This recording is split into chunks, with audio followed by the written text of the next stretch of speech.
എൻ്റെ തന്തയല്ല നിൻ്റെ തന്ത, കർഷകനാണ്, കളപറിക്കാൻ വന്നതാണ്. ഇത്തരം സിമ്പിൾ മാസ് ഐറ്റങ്ങളായിരുന്നു ലൂസിഫറിലെങ്കിൽ എമ്പുരാനിൽ മോഹൻലാൽ ഇൻ്റർനാഷണലാണ്.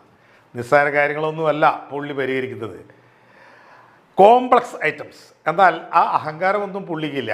മാനവരാശിയുടെ നിലനിൽപ്പിനായി തന്നാലായത് എന്തോ ചെയ്യുന്നു എന്ന പോലെ നമുക്ക് എമ്പുരാനിലെ ഓരോ മാസ് ഐറ്റങ്ങൾ എടുക്കാം. മാസ് ഐറ്റം 1, ആഫ്രിക്കയിലെ അടിമക്കമ്പോളമായിരുന്ന സെനഗലിൽ നിന്ന് മനസമാധാനത്തോടെ മയക്കുമരുന്ന് കടത്തിയിരുന്ന ഒരു പാവം കാർട്ടൽ.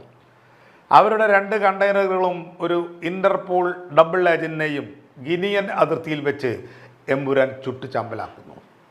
മാസ് ഐറ്റം 2, ഫ്രാൻസിലെ കടലിൽ തരുണീമണികളെയും കൊണ്ട് നൗകയിൽ സഞ്ചരിക്കുകയായിരുന്നു ഒരു പാവം കാർട്ടൽ കിങ്. പുള്ളി എല്ലാ ടെൻഷനിൽ നിന്നും ഒഴിഞ്ഞൊരു ഡ്രിങ്ക് കഴിക്കാൻ